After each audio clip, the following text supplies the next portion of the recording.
Fake news de Libération, les décodeurs du monde, l'AFP factuel. Ils sont des dizaines et des dizaines à défendre le politiquement correct au sein d'entités gavées d'argent public, de votre argent. Et nous, sur Immédiat, nous sommes une toute petite équipe pour démonter les mensonges du système. Nous avons besoin de vous. Aidez TV Liberté.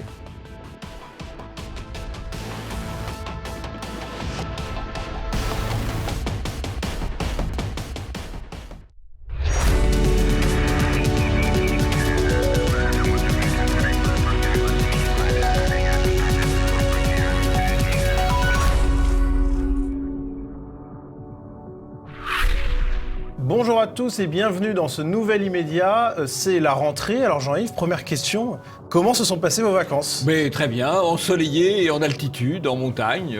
D'accord, donc des vacances à la Eric Woerth un petit peu. Un petit peu, avec moins de buzz, mais dans le même esprit, oui. Alors, le sommaire de cette émission en 3 parties. Premièrement, les meilleures manips médiatiques de l'été. Cet été, les bobards, les occultations et les manipulations des médias n'ont pas pris de vacances. Nous reviendrons ensemble sur quelques exemples. Amazonie, la raison brûle. Haro sur Bolsonaro, des feux de forêt en Amazonie ont provoqué un émoi planétaire contre le président brésilien, une indignation malhonnête. G7, les médias se plient en 4 pour Macron. Les éditorialistes, et notamment sur BFM, ont évidemment porté au nu le président de la République et la manière dont il a géré le G7 à Biarritz. Et vous retrouverez le zapping et les tweets.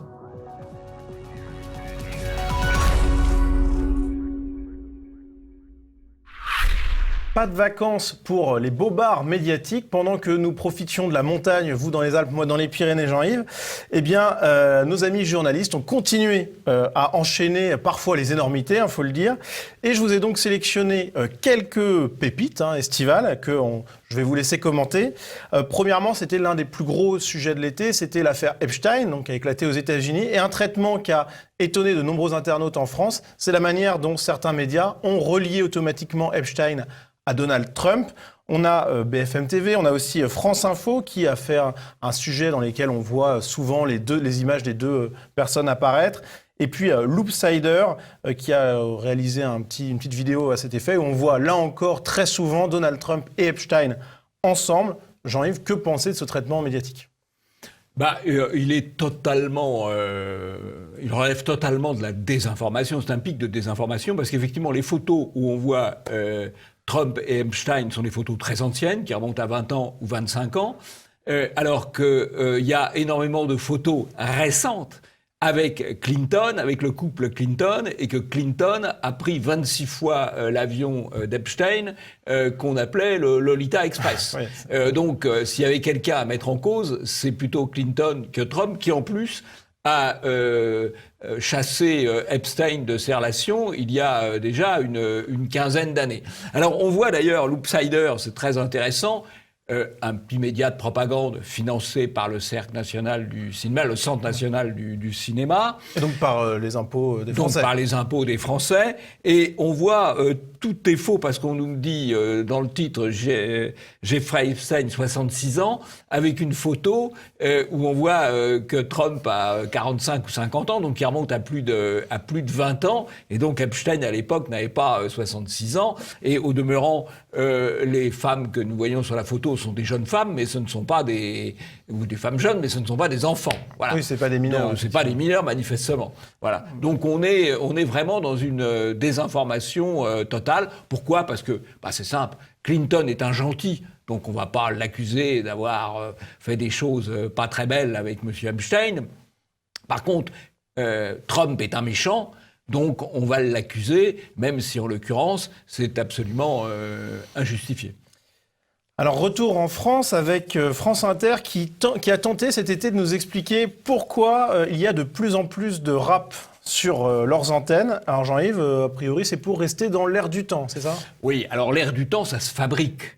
Et en l'occurrence, le rap il a été promu par les chaînes publiques, il est promu là par France Inter, il a été promu dans les années 2013-2015 par le Move, qui est une radio musicale dépendant aussi du service public. Et destinée aux jeunes. Et destinée aux jeunes. Et donc, c'est une affaire qui a été promue, de même qu'on a promu les histoires de bagarres entre rappeurs ou les interruptions d'autoroute par les rappeurs qui tournaient des clips, etc. C'est promu. Donc, l'air du temps, on le crée, et ceux qui le créent, au fond, souhaitent le grand remplacement musical et souhaitent un petit peu l'africanisation de nos rythmes et de nos musiques. C'est un choix idéologique, délibéré. Autre choix idéologique délibéré de France Inter, eh bien, c'est la promotion cet été de l'organisme Sleeping Giants. En fait, c'est des militants qui font pression sur les annonceurs en leur disant vous avez une publicité sur un site qui n'est pas tout à fait politiquement correct pour les inciter en fait à retirer leur financement. Que dire de cette promotion de cette association par France Inter ? C'est la promotion de la délation, c'est la promotion des interdits publicitaires, on peut dire, des interdits professionnels. C'est absolument incroyable que l'argent des contribuables, encore une fois, serve à ça. Alors moi je dis, nous à TV Liberté, le choix a été fait délibérément de ne pas avoir de publicité pour ne pas dépendre des publicitaires. Mais nous ne pouvons vivre que grâce à l'argent des donateurs. Pardon de ce nouvel appel indirect à une aide financière, mais où c'est la publicité et à ce moment-là, eh bien, on peut vous serrer le kiki. Où c'est l'argent des donateurs, et là, on est libre. Voilà. Alors, l'été, ça a été aussi la saison de l'occultation, puisqu'il y a quelque chose qui a été masqué par les médias, ou en tout cas dont ils n'ont pas parlé autant qu'ils auraient pu. Je parle bien sûr des profanations d'églises, avec notamment cet article de France Catholique. Pendant l'été, les profanations d'églises se poursuivent, donc elles se poursuivent dans le silence médiatique, finalement. Oui, alors France Catholique a recensé sur juillet et le début août 12 profanations d'églises. Un échantillon. Y compris, c'est un échantillon, c'est pas du tout complet, y compris d'ailleurs des tentatives d'incendie ou des incendies volontaires, ce qui est extrêmement grave. Alors, ce qui est quand même étonnant, c'est que c'est un phénomène tout à fait nouveau, ces profanations d'église. Pendant très longtemps, l'Église, même les athées, même les anticléricaux, ils respectaient l'Église. En tout cas, il n'y en avait pas autant, quoi. Bon, il y en avait pratiquement pas. C'était des lieux, malgré tout, qu'on respectait. Là, aujourd'hui, il y a des attaques assez massives. Et ce qui est tout à fait étonnant, c'est qu'il n'y a aucune vraie recherche. Manifestement, c'est pas une priorité du gouvernement, c'est pas une priorité des parquets, c'est pas une priorité des juges de rechercher. Je prends un exemple. Il y a eu une profanation à Molène. Molène, c'est une petite île à côté de Ouessant. Il est évident qu'on sait quand même par des images qui va ou qui ne va pas à Molène, ne serait-ce que par l'entrée dans le débarcadère. Oui, c'est une toute petite île. C'est une toute petite île. Donc, si on voulait chercher, on trouverait. Il est évidemment, il n'y a pas de mosquée ni de synagogue à Molène, mais s'il y avait une synagogue ou une mosquée à Molène qui avait été profanée, on aurait déjà trouvé le coupable. Là, bon, c'est pas grave, on va passer. Alors, autre occultation médiatique de dégradation, celle-là qui concerne des permanences rassemblements nationales, puisque il y a eu d'autres dégradations sur des permanences de ce parti. Alors, on a commencé médiatiquement à en parler un tout petit peu, mais c'est quand même largement sous-évalué, quoi. Oui, alors des dégradations de permanence du Front National, depuis 30 ans, il y en a eu des centaines et des milliers. Ça n'a jamais ému personne. C'était considéré comme des actes, en quelque sorte, républicains. Et même, on a vu un incendie, c'est plus grave, une dégradation. Une tentative d'incendie. Un tag, c'est quand même un tag, que ce soit sur une permanence Front National ou sur une permanence LERM. Simplement, une tentative d'incendie, c'est quand même beaucoup plus grave. Et là, il y a quelqu'un qui a été arrêté, là, plutôt bien, mais il a été immédiatement relâché, alors que si c'était une permanence LERM, ça aurait été un événement mondial, les médias en auraient parlé, le ministre de l'Intérieur se serait fâché, et l'individu n'aurait pas manqué d'être condamné, quoi. Attaquer les permanences, moi je comprends que ce soit pas très bien. Mais à ce moment-là, il fallait quand même se bouger quand depuis 30 ans, voire 40 ans, on attaquait les permanences du Front National. Pas attendre que les permanences bien pensantes souffrent un petit peu, voilà. C'est parce qu'il y a eu des dégradations attribuées aux Gilets jaunes de permanence à LREM que finalement les médias commencent à parler des dégradations de permanence du Rassemblement National, pardon.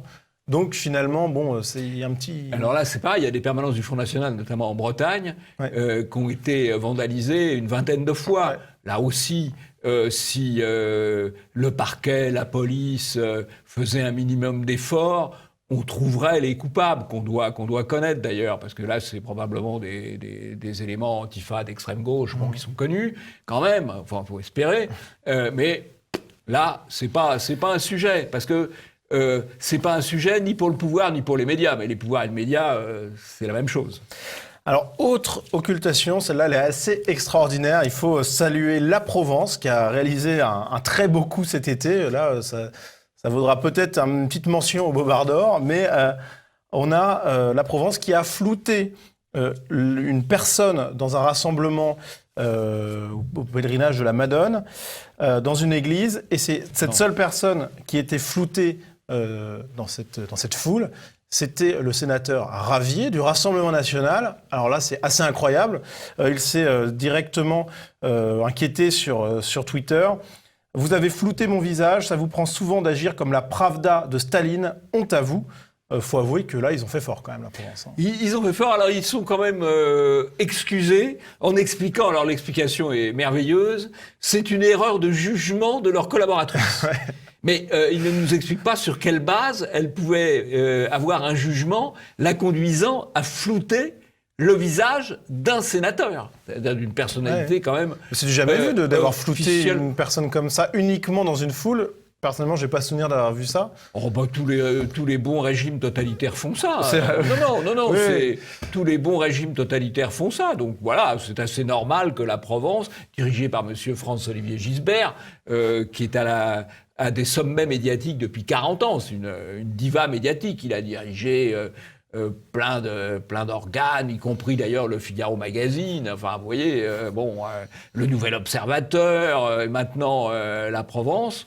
Bon, alors, ils ont condamné la journaliste, ils ont dit qu'elle a fait une erreur de jugement, mais aucune sanction. Aucune sanction. Aucune sanction. Voilà, donc c'est circulé, il n'y a rien à voir. Elle en a fait un peu trop. Mais c'était dans le bon sens. C'était avec une bonne intention. Mais ça a choqué pas mal de monde, donc je pense qu'ils ne le referont plus. Ouais, ils feront différemment. Autre occultation cet été, c'est le peu de couverture médiatique. Il y en a eu, mais relativement légèrement comparé à l'importance de l'événement. C'est le peu de couverture médiatique quant à la grève dans les urgences. Donc là, c'est un phénomène majeur parce que les urgences, c'est vital, si j'ose dire, pour un pays. En tout cas, c'est vital pour beaucoup de gens qui y vont. Pas pour tous les gens qui y vont, mais c'est vital, c'est vital. Nous avons eu longtemps des services d'urgence de qualité, nous avons des services de secours de qualité, et le fait qu'il y ait une grève aux urgences prouve qu'il y a une dégradation profonde. Voilà, il y a une dégradation profonde. Pourquoi ? Parce que beaucoup de gens y vont sans aucune raison, et puis parce qu'il y a beaucoup d'agressions aux urgences. Et les agressions aux urgences, c'est pas non plus, c'est pas les Martin et les Dupont qui les commettent, mais ça, on ne le dit pas. Rarement. En tout cas, les médias n'ont pas énormément parlé de ce phénomène. Et pour finir, la polémique quasiment de l'été, c'est cette polémique partie de Twitter qui a provoqué une avalanche de réactions, c'est le cas de le dire. Cette photo d'Eric Woerth, donc votre camarade alpiniste. Oui, on peut dire ça. Oui. Il ne peut pas être mauvais, Woerth, complètement. Ben non, il est chauve et alpiniste. Voilà. Donc il a forcément ma sympathie, il faut comprendre.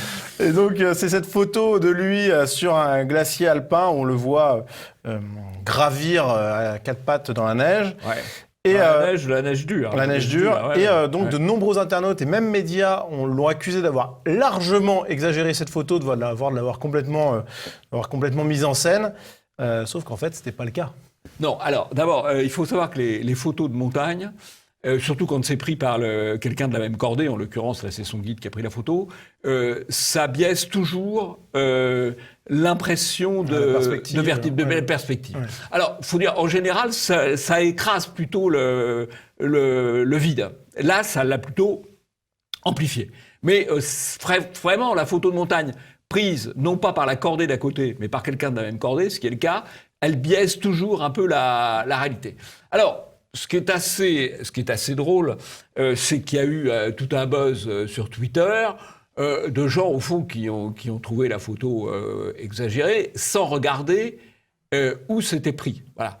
Or, il suffisait d'aller voir, parce que c'était indiqué, c'est sur le glacier du milieu, à l'aiguille d'Argentière, il y a une pente à certains endroits qui est entre 45 et 50 degrés, donc c'est une pente sérieuse qui implique des efforts à monter et beaucoup d'attention pour la descendre. Voilà. Et il faut effectivement avoir les pointes avant des crampons dans la neige, ou dans la glace, ou dans la neige dure, et les piolets, ou un piolet au minimum, accrochés. Voilà. Bon. Donc, les gens auraient pu vérifier. Mais que sur Twitter, les gens rigolent sans vérifier, ça peut se comprendre, c'est le jeu. Mais les médias, dans leur immense majorité, ont tout repris alors qu'il suffisait... Bon, c'était simple. Ouais. Il suffisait d'appeler... Trop simple, peut-être. Ou d'appeler la compagnie des guides de Chamonix, ou tout simplement d'aller regarder sur Wikipédia, c'est pas très compliqué, glacier du milieu, aiguille d'Argentière. Ils auraient vu que, peut-être que la photo est un peu majorative, mais que c'est un endroit qui est quand même délicat, au minimum délicat. Personne ne l'a fait, sauf Chef News de Libération. Bon, honnêtement, on n'est pas chargé de faire la pub de Chef News de Libération, mais globalement, ils font assez souvent du bon boulot. Mais que n'importe quel média aurait dû faire. C'est la base du journalisme. C'est deux clics. Oui. C'est 2 clics. Voilà. Bon, moi, quand j'ai vu la photo, je connais l'endroit, donc je sais que j'ai quand même vérifié sur Wikipédia, et bon, j'ai vu que la pente était quand même tout à fait sérieuse, quoi. C'est pas. Alors, ça révèle aussi quand même, au moins sur Twitter, pour les journalistes c'est différent, la grande méfiance vis-à-vis de la parole des hommes politiques, et en particulier des hommes politiques LR. Parce que les hommes politiques LR, ils ont tellement dit de choses qu'ils n'ont pas faites, que maintenant, ils sont soupçonnés de ne pas avoir fait ce qu'ils ont fait. Ouais, écoutez, après ce petit... ces meilleurs moments de l'été, j'espère que beaucoup de gens auront beaucoup de prudence quant à la parole journalistique. Et puis, nous allons passer au zapping.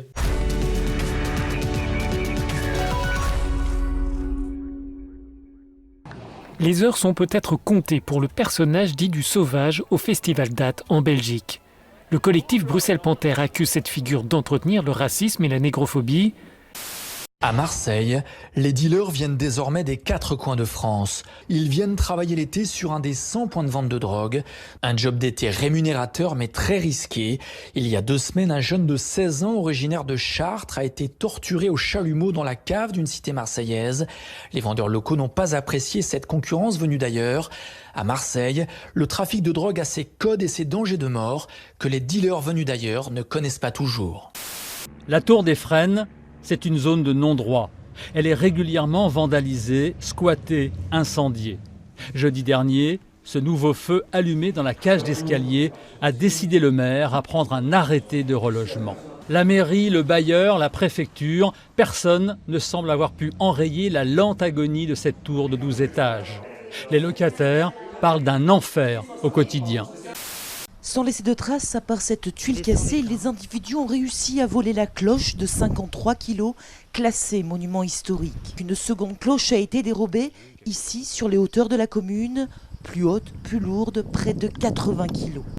Ces derniers mois, la violence envers les pompiers, mais aussi les policiers, a atteint un niveau historique. Depuis le 1er janvier, 17 000 outrages à agents ont été enregistrés, c'est 10% de plus que l'an passé. Les violences, elles, ont augmenté de 23%, avec plus de 23 000 infractions déclarées, soit près de 110 agressions par jour. Impossible de passer un rond-point, une route ou un parking sans croiser des forces de l'ordre. La plupart des habitants ont fui les villes de la côte. Les rues de Biarritz se sont restées très calmes. Ici, tout le monde redoutait la présence de manifestants violents. Il fallait quand même que l'ordre soit tenu. Il ne l'a pas été tenu d'une manière, si vous voulez, où il y a eu ce que j'appellerais des violences irréparables.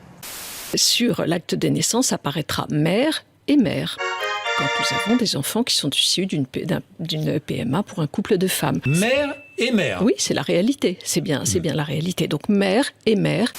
J'ai changé très profondément. Le mouvement de la jeunesse pendant plusieurs semaines, plusieurs mois, et qui continue, moi, m'a fait réfléchir.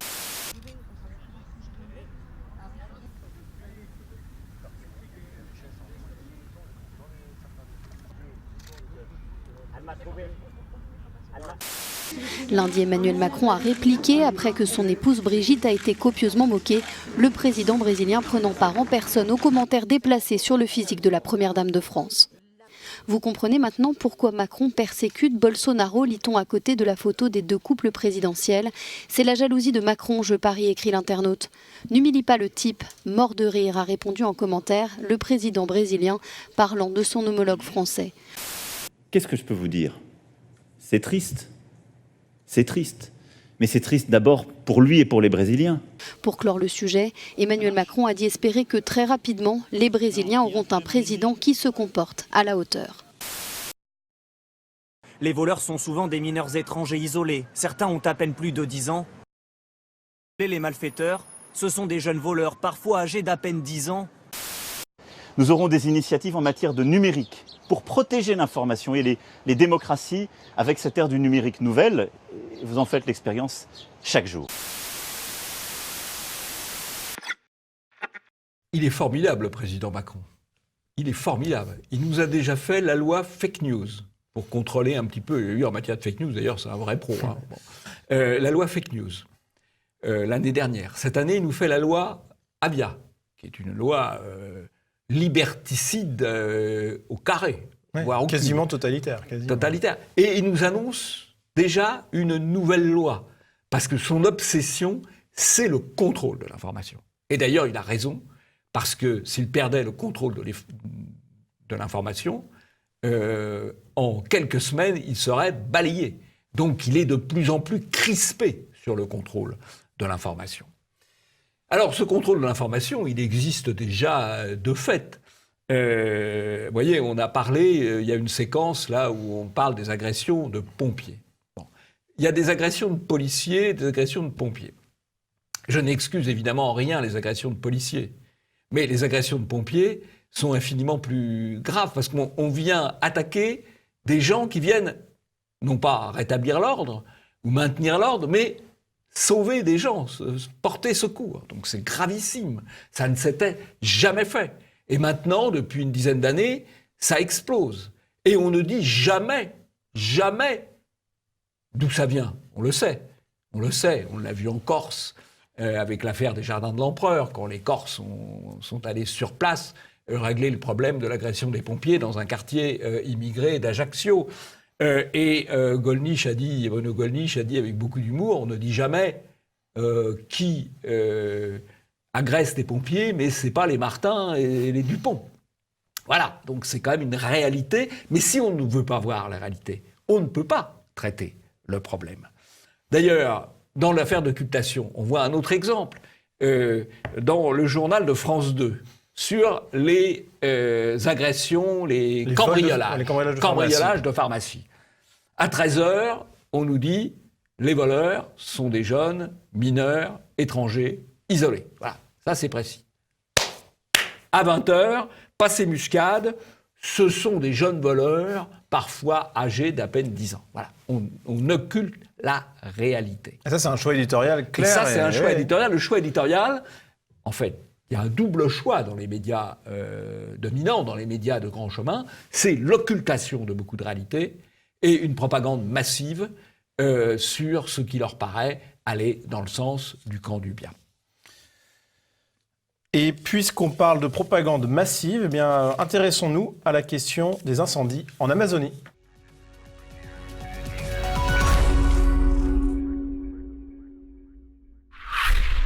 C'est la polémique de la semaine. L'Amazonie est en proie aux flammes et Emmanuel Macron s'est fendu d'un tweet le 22 août dernier. Notre maison brûle, littéralement. L'Amazonie, le poumon de notre planète qui produit 20% de notre oxygène, est en feu. C'est une crise internationale. Alors Jean-Yves, ce tweet d'Emmanuel Macron, pourfendeur des fake news, en fait, il en contient quelques-unes. Au moins deux. Au moins deux. D'abord, la photo. La photo a été prise par un journaliste qui est mort en 2003. Alors, pour montrer un incendie de 2019. C'était une belle photo, donc voilà. C'est une belle photo, bien sûr, parlante. Mais enfin bon, il y a quand même... Alors là aussi, si vous voulez, qu'un internaute de base, qu'un Twitter de base prenne une mauvaise photo, c'est pas bien, faut pas le faire. Mais bon, on peut avoir des excuses. Mais le président de la République, qui a tout l'appareil d'État derrière lui, pour lui trouver des bonnes photos, pour vérifier qu'elles correspondent aux événements, ça c'est gravissime. Alors, ils ont parlé d'un choix délibéré. Ouais. Alors, c'est une malhonnêteté délibérée. Ça n'arrange pas leur affaire. Hein. Deuxièmement, le poumon de la planète, bah oui, l'Amazonie, c'est une très grande forêt. C'est pas la plus grande forêt, d'ailleurs. La plus grande forêt, c'est la Sibérie. Mais c'est pas les mêmes arbres. Bon, bien. Mais le poumon de la planète, d'abord, c'est les océans. Et la participation de l'Amazonie à la production d'oxygène et à l'élimination de CO2, c'est 6%. Au mieux, selon les spécialistes. C'est pas 20%. Voilà. Donc il y a beaucoup de fake news, beaucoup de mensonges. Ça commence à faire beaucoup. Alors, il faut dire là, d'ailleurs, ça a quand même été dit par certains journaux. Oui, là-dessus, il y a eu un peu de critique. Voilà, c'est vrai qu'il y a eu une remise en perspective qui était salutaire. Notamment, en l'occurrence, c'était France Info qui a diffusé cette vérification sur le poumon de la planète.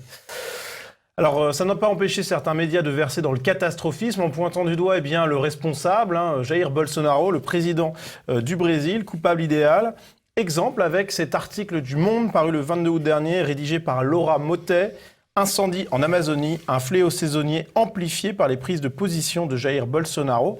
Alors il y a d'abord oui, Jean-Yves ? Oui, le fait que des incendies soient provoqués par des prises de position, c'est assez curieux quand même. C'est imagé. C'est imagé. Voilà, en tout cas, c'est la parole d'une spécialiste qui est donnée. Donc là encore, c'est certains experts qui ont la parole, parfois plus que d'autres. Mais en tout cas, là où c'est vraiment extraordinaire comme article, c'est que Le Monde a réalisé une infographie sur le nombre de départs de feu cette année, en parlant d'une augmentation sans précédent des incendies au Brésil, en partant donc d'un graphique qui débutait en 2013, ce qui donc laisse songeur quant au terme sans précédent, mais on pourrait faire confiance au monde. Sauf non, écoutez, on aurait pu être de bonne foi. On ne peut pas faire confiance. Mais on n'a pas fait confiance au monde puisqu'on a été vérifié. En réalité, il s'agit d'une énorme manipulation puisque quand on change la date du début du graphique, tout change. Et la journaliste a été prise la main dans le sac et l'article a été modifié et le titre change un petit peu. On ne parle plus d'incendie sans précédent, mais d'un nombre de feux au Brésil au plus haut depuis 2011. Et quand on fait commencer le graphique en 98, on se rend compte que dans les années 2000, il y avait beaucoup plus de feux, par exemple en 2005. Et il s'agit donc d'une manipulation énorme, Jean-Yves. C'est-à-dire que ça brûlait beaucoup plus à l'époque de Dilma Rousseff et surtout de Lula, qui était le grand homme des médias, que sous Bolsonaro, qui hérite au fond d'une situation, parce que une partie de ces feux, ce ne sont pas des forêts nouvelles qui brûlent. Bon, c'est vrai que quand on déforeste, on brûle, oui, bien sûr. Mais là, une bonne partie des feux, c'est ce qu'on appelait de l'écobuage, c'est-à-dire du feu agricole où de terre déjà déboisée, en fait. Notamment, brûlent pour qu'il y ait des surfaces pour le package. Voilà. Alors, je dis pas forcément que c'est une bonne chose, parce que ensuite les feux ont tendance à déborder, etc. C'est pas ce que je veux dire. Mais c'est pas pour partie. Ces feux ne correspondent pas à des surfaces nouvelles de forêt qui disparaissent. Voilà. Pour l'Obs et pour le New York Times, c'est même la plupart des incendies. Donc c'est une majorité importante, a priori. Voilà. D'autre part, les feux, il n'y en a pas qu'au Brésil. L'Amazonie, ça couvre beaucoup d'autres pays. Il y en a beaucoup en Bolivie. Donc c'est pas de la faute de Bolsonaro. Voilà. Et puis, il y a encore plus de feux en Afrique subsaharienne, en Afrique équatoriale, on va dire, tropicale, équatoriale, il y a beaucoup plus de feux. Ce qui pose d'ailleurs un problème, parce que tout le monde nous dit il faut développer l'Afrique, les Africains sont de plus en plus nombreux, et donc c'est pas étonnant qu'il y ait de la déforestation en Afrique pour étendre les cultures. Alors il faut savoir ce qu'on choisit. C'est pas simple d'ailleurs. On choisit le développement ou on choisit la protection de la forêt. C'est un vrai problème.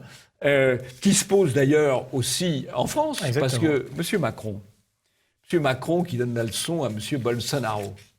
M. Macron, il a déjà voté, il a fait voter en France une loi qui limite la protection de l'environnement, qui limite les effets des lois littorales et montagnes sur les constructions.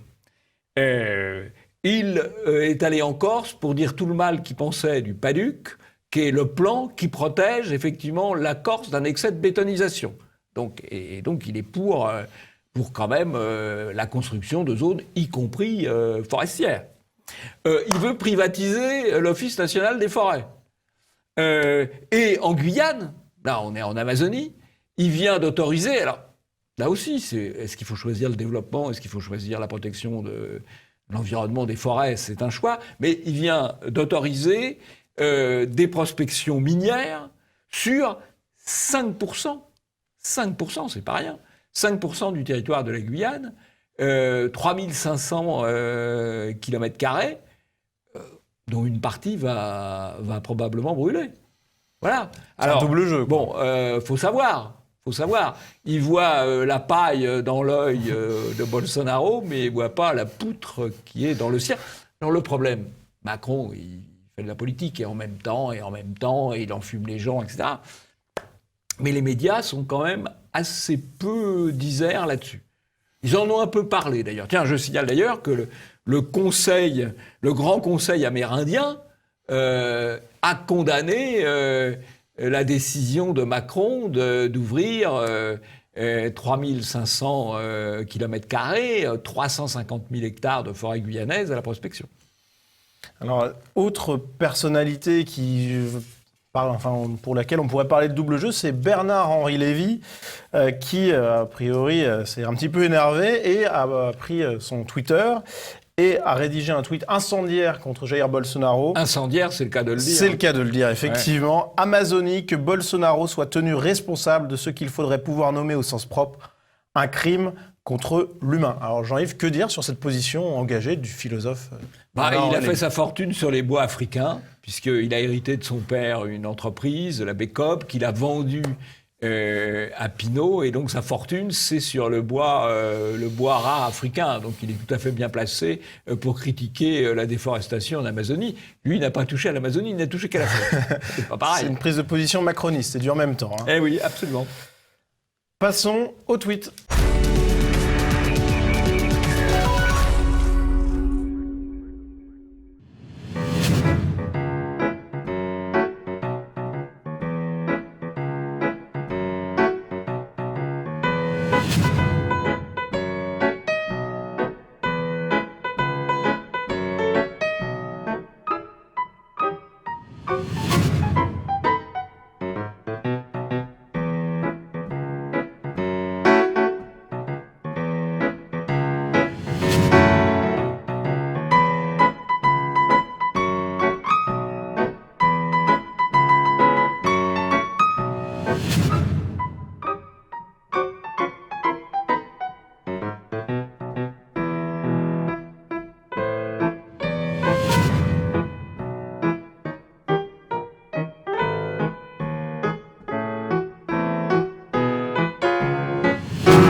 Alors le point s'est beau dit parce que Macron est à 34% d'opinion favorable, ce qui est quand même pas absolument extraordinaire, mais tout de même il se maintient.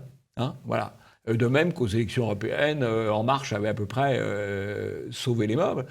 Et je crois qu'il ne faut pas nier cela. Et il faut en comprendre la raison. La raison, c'est la propagande absolument massive. C'est-à-dire que le contrôle des médias et le soutien des médias finit par avoir un effet. Hein. Et la propagande, c'est un effet sur tout le monde. Hein, il y a toujours des gens qui vous disent « Moi, la propagande, ça n'a aucun effet sur moi. La publicité, ça n'a aucun effet sur moi. » C'est pas vrai. La propagande a un effet sur tout le monde, y compris la Peut-être propagande... pas sur vous, quand même. Si. Non. La propagande macroniste a aussi un effet sur vous, elle a aussi un effet sur moi, il faut le savoir, c'est tellement puissant. Alors évidemment, on a des anticorps, hein, mais quand même. Donc c'est quand même efficace, la propagande. Alors moi, que c'est intéressant. Alors, c'est intéressant parce que Ruquier, qui a eu à un moment des intervenants, des intellectuels de qualité dans son émission, je pense à Natacha Polony ou à Éric Zemmour, les a remplacés par des histrions, assez, on va dire, comment je peux dire, quand même... Originaux ? Ouais, originaux, voire dérangés, un peu dérangés. Voilà, un peu dérangés. On a eu Émeric Caron, on a eu Angot, on a eu Moix. Bon, alors, d'abord, pourquoi on a choisi ces personnalités quand même à minima atypiques, pour ne pas dire pathologiques? Bon, je pense que c'est c'est la logique de Ruquier, à la fois pour faire du buzz et pour déconstruire, participer à la déconstruction générale. Et alors moi, que c'est intéressant, parce que son histoire de contribution antisémite, de dessin antisémite, tout ça, c'est connu depuis longtemps. Et il était en place malgré cela. Pourquoi ? Parce que tout simplement, il avait été en quelque sorte retourné. C'est quelqu'un qu'on savait pouvoir tenir par ça, et qui donc pouvait tout à fait remplir... au fond, ce que le système attendait de lui. Alors là, maintenant, il va peut-être avoir du mal... il va avoir un peu de mal à s'en sortir. Il va avoir du mal à s'en sortir. Là, il a été touché sous la ligne de flottaison. Alors, Mehdi Méclate s'en est sorti. Il a mis du temps, mais il est quand même revenu sur les plateaux. Voilà. Il y en a qui arrivent un peu mieux à s'en sortir que d'autres. Mais là, Yann Moix, à mon avis, vu ce qu'il a sorti dans sa jeunesse... Mais ce qui est assez intéressant, c'est de voir que ce personnage était protégé par Bernard-Henri Lévy. C'était une marionnette d'Henri Lévy, de Bernard-Henri Lévy, qui savait parfaitement à quoi s'en tenir sur Moix. Mais au fond, à quelqu'un de...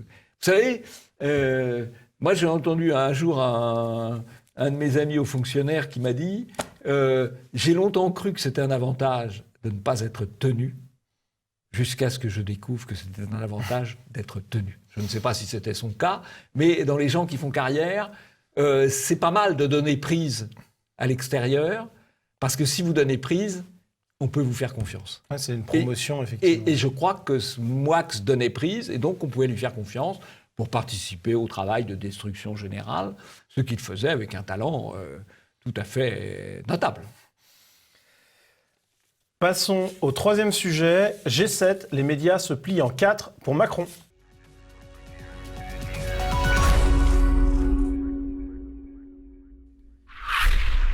Le sommet du G7 à Biarritz aura été salué par les éditorialistes français qui n'ont pas hésité à sortir la boîte à superlatifs pour saluer le génie d'Emmanuel Macron.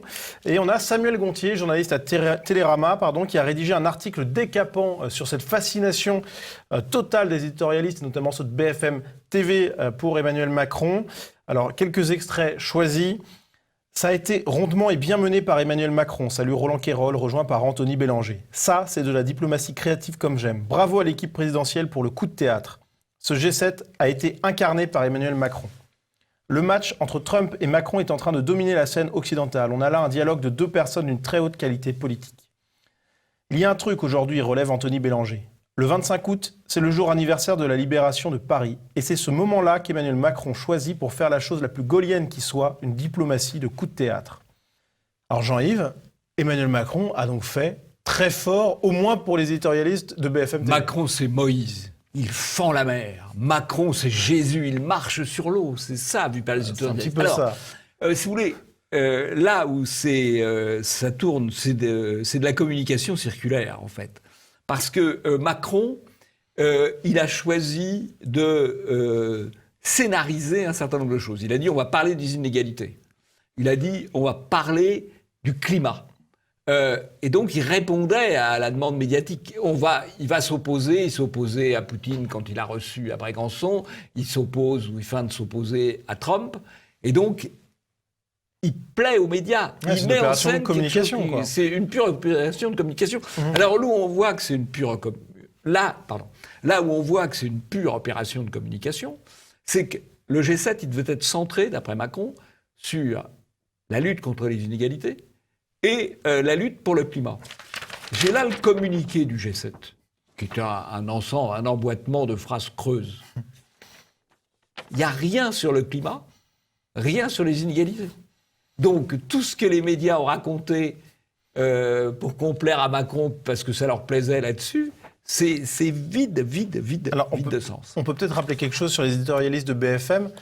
Il y a une nomination récente à la tête de BFM TV, c'est Marc-Olivier Fogiel qui a pris la direction de cette antenne, Marc-Olivier Fogiel, qui est un ami du couple Macron. Donc, à mon avis, je ne sais pas s'il a une influence sur ce qu'ont dit les éditorialistes au moment du G7, mais ça ne risque pas de changer le ton, a priori. Non, et il explique qu'il a une relation, je crois, fluide ou liquide avec le couple Macron. Donc voilà, c'est rassurant sur l'indépendance de la presse et des médias. Il n'y a pas que BFM TV, puisque je crois qu'il y a eu l'interview réalisée par Anne-Sophie Lapix aussi, qui a été à saluer. Alors là, je crois qu'elle mériterait une brosse à reluire d'or, parce qu'elle a été absolument parfaite. Alors là aussi, c'est quand même assez intéressant.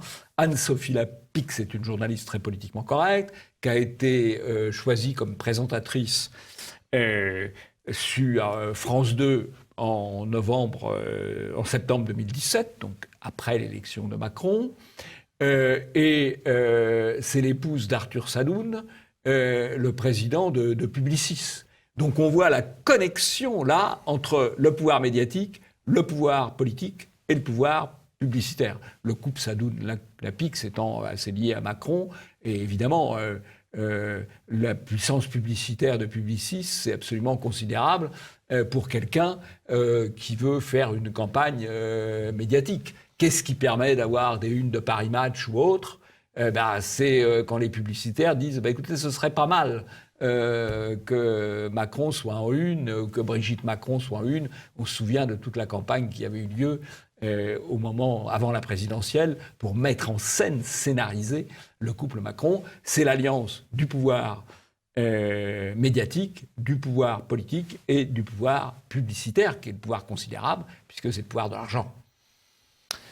Alors, ça va bientôt être la fin de cette émission. Jean-Yves, est-ce que vous avez un coup de chapeau ?